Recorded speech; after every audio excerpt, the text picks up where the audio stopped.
Well, making 4 in a row for the Dallas Cowboys after sweeping a 3-game homestand and better than doubling up the injury-ravaged Giants. Nick Eatman, of course, covers the team for the Cowboys, has for the last couple decades. Adam Kaufman here with you. Nick, last week you weren't quite ready to put Dallas in that upper class of the NFC, but, what's it going to take? You there now? Yeah, they're in the upper class. They're not only winning, they're winning convincingly, and they are also beating some teams that they beat some teams that are 3-1 and or 2-2, and so you've seen some teams that that look like they're going to be good football teams, and the Cowboys have beaten them. So and that's what you do with a team that, like you said, injury riddled for the Giants, but you take care of business and you put your foot on their throat and don't let them up. And that's exactly what they did. Oh, look, they don't ask how, they ask how many, right? You just got to win the game. Doesn't matter what's going on the other side. But I can't help but wonder, just to kind of build on what you were talking about, is this who the Cowboys are? Have they, benefited from some good luck between Giants injuries, Panthers not having Christian McCaffrey, the Eagles just being the Eagles, the Chargers made some mistakes as well. What do you make of this team? Well, I think, nobody seems to care about the injuries. They didn't care last year when the Cowboys, had all the stuff that they had going for it. And it was like, hey, you got to go win the game. So I don't think you can get into that. Yeah, are the Panthers better with McCaffrey? Yes. Are the Giants better with all their guys? Of course. But you can't worry about that. You just got to go and win. And if they were winning these games really close, then you'd be like, well, that maybe it'll catch up to them. But as it stands right now, the Cowboys they're on a different level than some of the teams that they've played. We'll find out. I think every week it's like another test. I think we're going to find out this week. Obviously the Patriots aren't what they've been in the past, and we know who the quarterback is now and who it's not. But it's still Bill Belichick. It's still Foxborough, a place the Cowboys haven't won since 1987. I don't know how many players on the team were alive then. It can't be more than 2 or 3. And so it's just not been a place that they've gone and won. So if they can prove that they can do that, I think that would be another stepping stone to say, yeah, this team might be pretty good.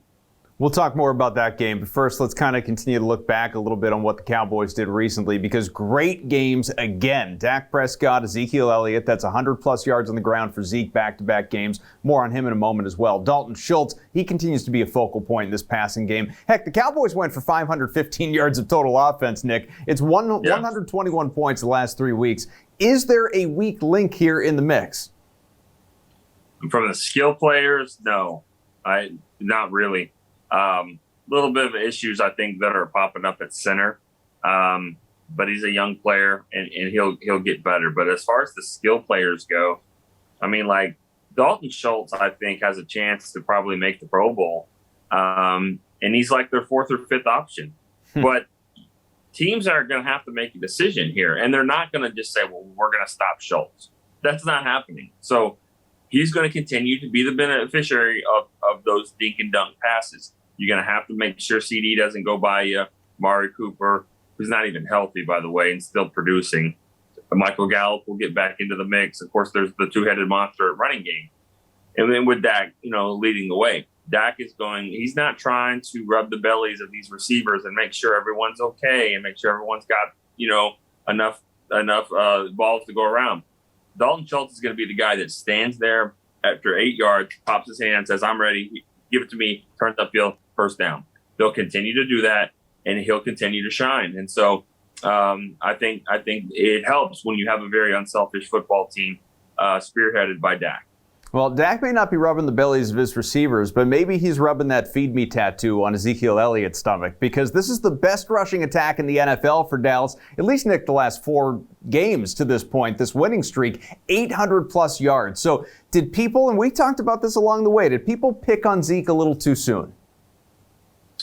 It depends on who you ask. Is it if it's for them, then yeah, because they look dumb, saying he washed up. If it's Zeke, he's probably glad that they did. He listens. Everybody, players do. They know. And it's not like what they were saying was wrong. Did he fumble a lot last year? Yeah, he did. Did he not have the burst? Did he not look as explosive? Did he look a little heavy? Yeah.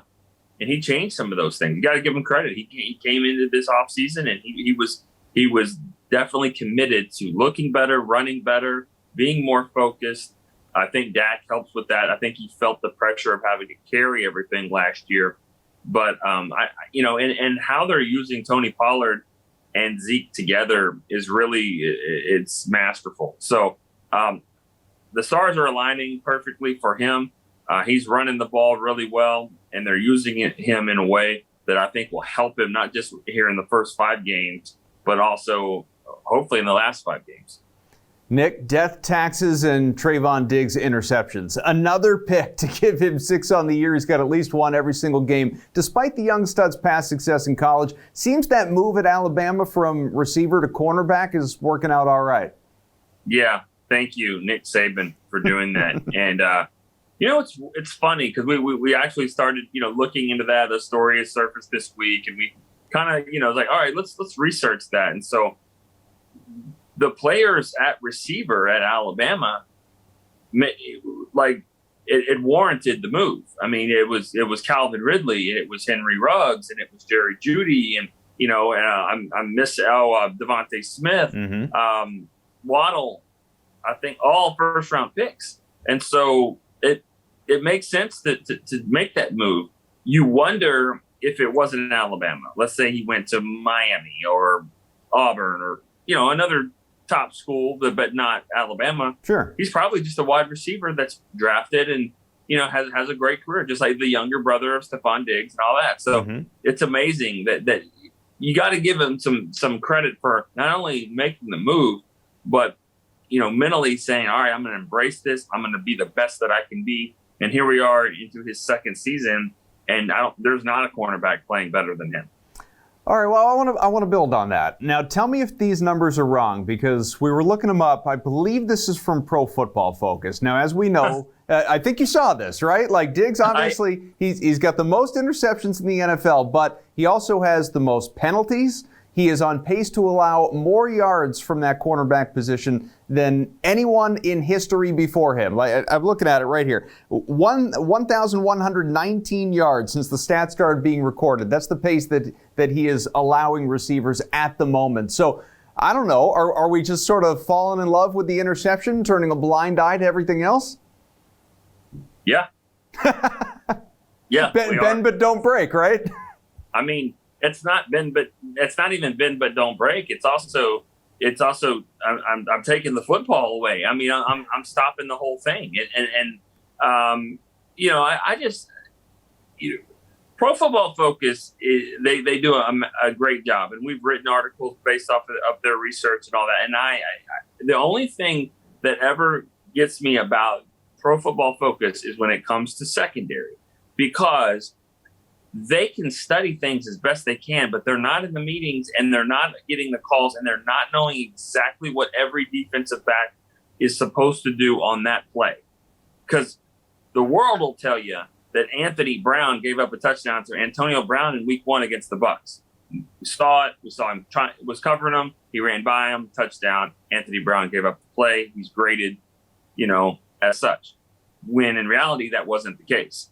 The safety went and jumped the wrong guy because the other cornerback fell down and he jumped the slot, and he should have had the help and all that. But they don't know all that. And so I'm not knocking them. They're doing a great job with the knowledge that they have, but they don't have all of it. So when it comes to secondary, I do hesitate a little bit for some of that. Those things are harder to see. What's not hard to see is the interception. I mean, and no one's doing it. No one's done it for the Cowboys in 60 years. So I just think that that's one of those, like, hey, let's poke holes in this thing because, is he really that great? Yeah, he's been phenomenal. There's one other cornerback from the Cowboys I've ever had that's played like this. And if we want to compare him to Dion, we can. Well, you mentioned it already. The Cowboys hitting the road for a pair this weekend. Starts with the New England Patriots, of course, and that is in Foxborough, where, as you said, tough place for the Cowboys to play historically. Now, maybe Diggs comes up with yet another interception of the rookie Mac Jones. He's got a couple on the year, but this offense is really finding a rhythm against an exploitable defense on the other side here coming up for the Patriots, which does not look very good. So, I mean, who's the good fantasy stud for Dallas? Looking at that crystal ball. I want to call a timeout real quick. Can I get before Please. I do that? Yeah. Let me throw one more thing about Trayvon Diggs. Okay. Yeah. Because I think this is important, and I've said this before. What makes a great cornerback is two things. Two things that will put you in an elite status. Number one, getting interceptions. That's ridiculous. Number two is locking down the opponent's number one receiver, and he's doing both of those. That's what's setting him apart. So all the stats about giving up yards and things like that, he is following the team's number one guy: Keenan Allen, Mike Evans, Devontae Smith, DJ Moore, and then last week Kenny Golladay, who he caught more passes than Golladay did before he got hurt. So I just think that it needs to be focused on the fact that he's not just getting picks, he's also taking everyone's best shot and shutting them down. So I think that can't be overlooked there. Okay, I'm sorry. No, you heard him, PFF. Chill out. Relax. I'm just saying. He's been good. He's been fine. He's better than that, though. I'm sorry. He's been better than good and fine. He's been pretty damn awesome. Yeah, guy's probably already to a pro the level bowler. we've never seen. I didn't know I was leading the Trayvon Diggs fan club. I guess I am. Sorry about that. You are now. Your Twitter will be a Trayvon Diggs Stan account from this point going forward. Yeah. Fantasy stats. Dalton Schultz. I mean, who else? Right? Keep dinking and dunking. Give him those 8-9 targets.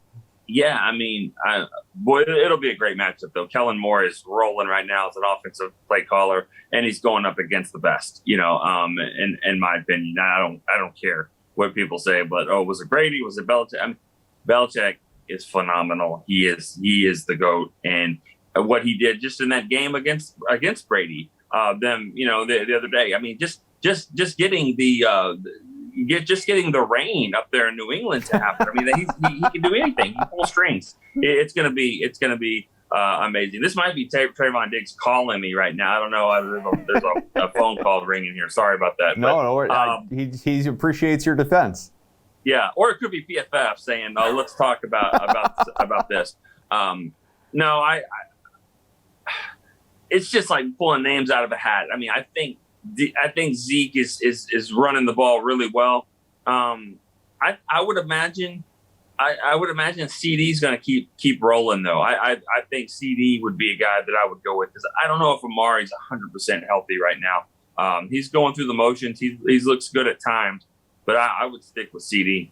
I just like the narrative that Tom Brady has control over Father Time and Bill Belichick has control over Mother Nature. It's perfect. So the Cowboys, obviously, we know they last won 5 straight. It wasn't that long ago. Probably feels like an eternity ago. But 2018 ripped off 11 straight, though, 2 years earlier. We'll see what they can do here, see if they can get on track for yet another win in Foxborough this weekend. Is that your expectation?